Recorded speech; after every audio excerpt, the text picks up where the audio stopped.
in vain in Jesus' name.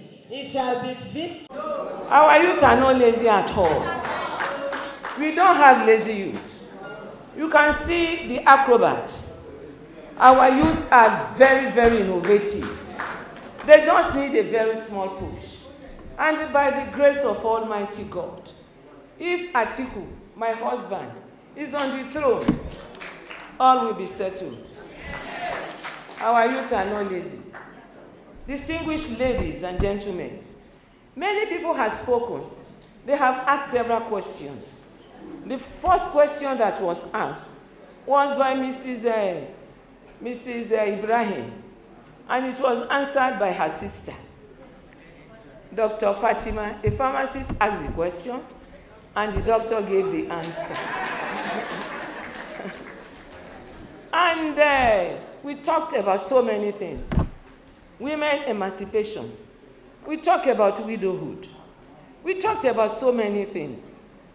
And our dear speaker, he has never been a speaker in the House of Representatives or the National Assembly. Otumba himself, Otumba Mr. Showunmi, has spoken and he has told you what Atiku is capable of doing and what I am capable of doing. In a Yoruba language, they said, if you wrap your soap with leaves, eventually the leaves will turn into soap. Do you understand? So he told you that me and my husband, we are like minds. And they say behind every successful man, there is a woman beside that man. And who is that woman? The woman is Titi Layo.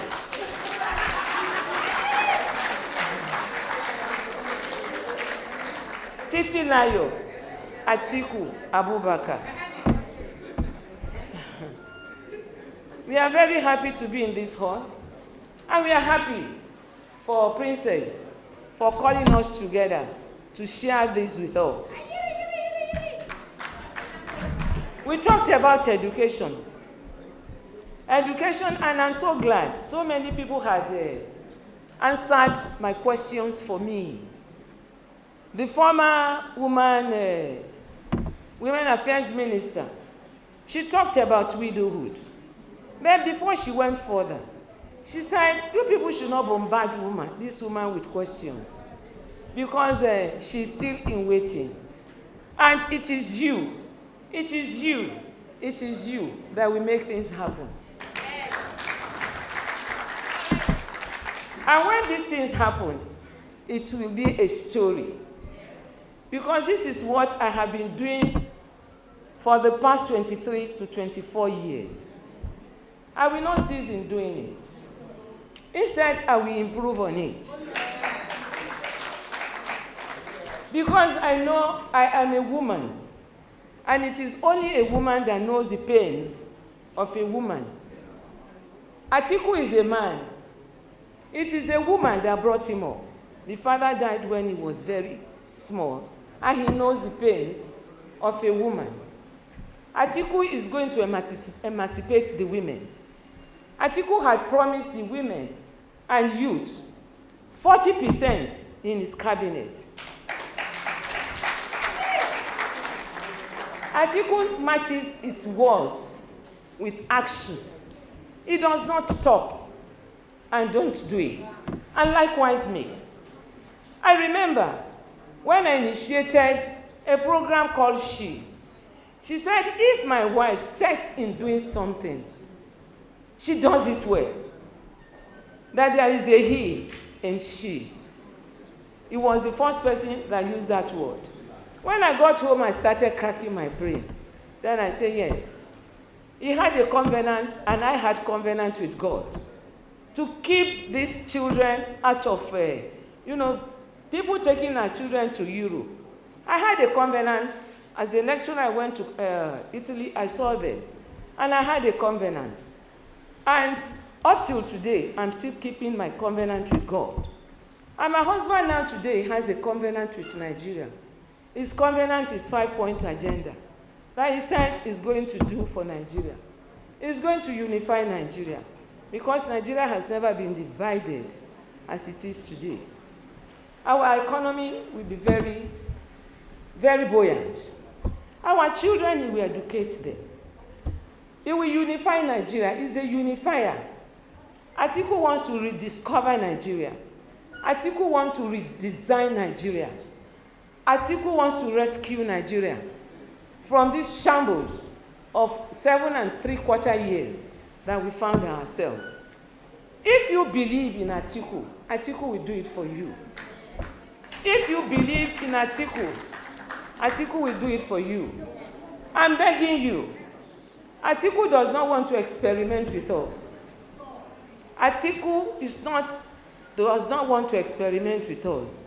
It should not be tribalistic. We should not be religious. Atiku is not a religious bigot. Atiku loves both Christians and Muslims.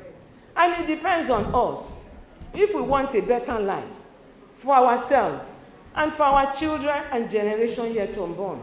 Vote Atiku. Come Saturday, 25th. He had traversed the length and breadth of Nigeria. We have gone places. We thank God.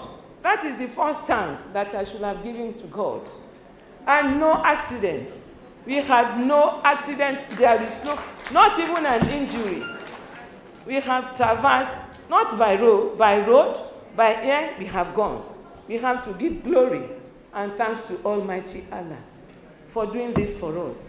And God, that has seen us successfully traversing the length and breadth of Nigeria, surely, I know he will never leave his own alone. Come 25th, this month, which is Saturday, Atiku, vote PDP. PDP, the umbrella. If you vote Atiku, you vote a better life.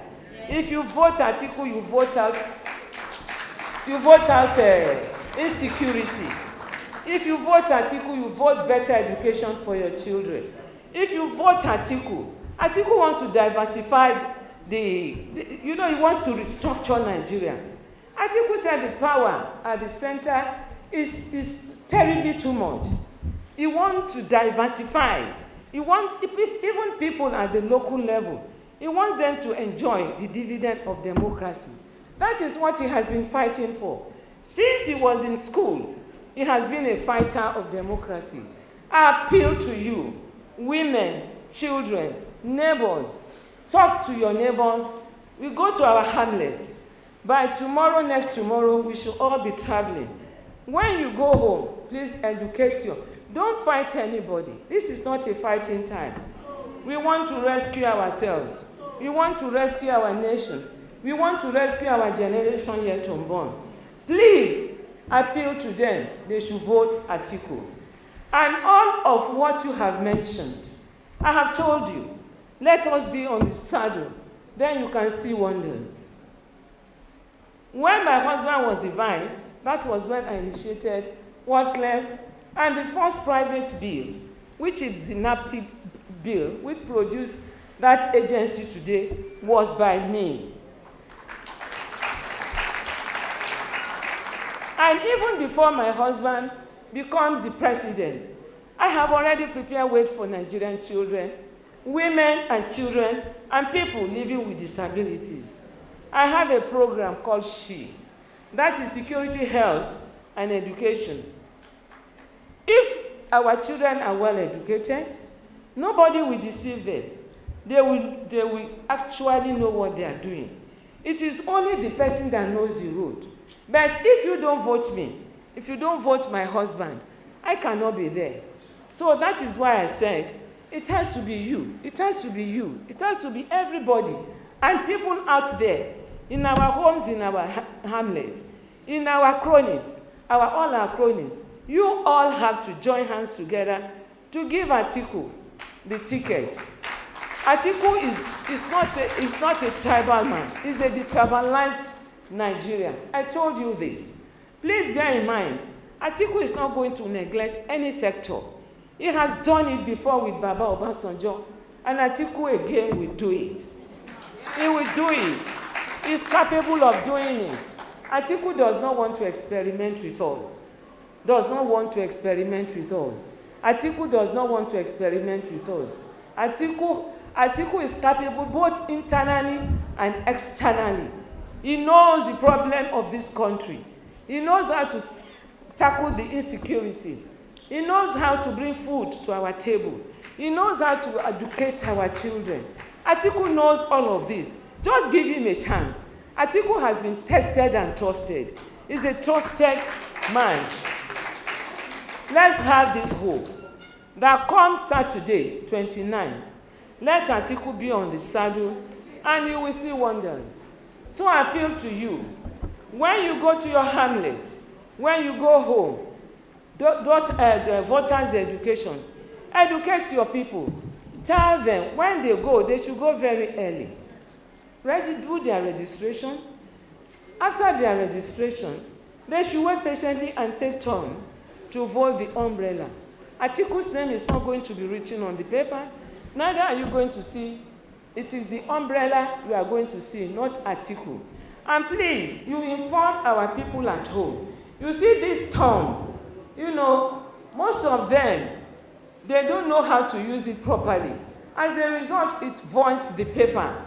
Tell them to use the finger, the pointer, or the index finger that is next to the tongue. That is the one they should use just to tap the ink and put and vote the umbrella. And at the end of the day, they should not fold their paper. You know, they should not, you know the way they fold. They should not fold it like this. They should just hold it and drop it inside the...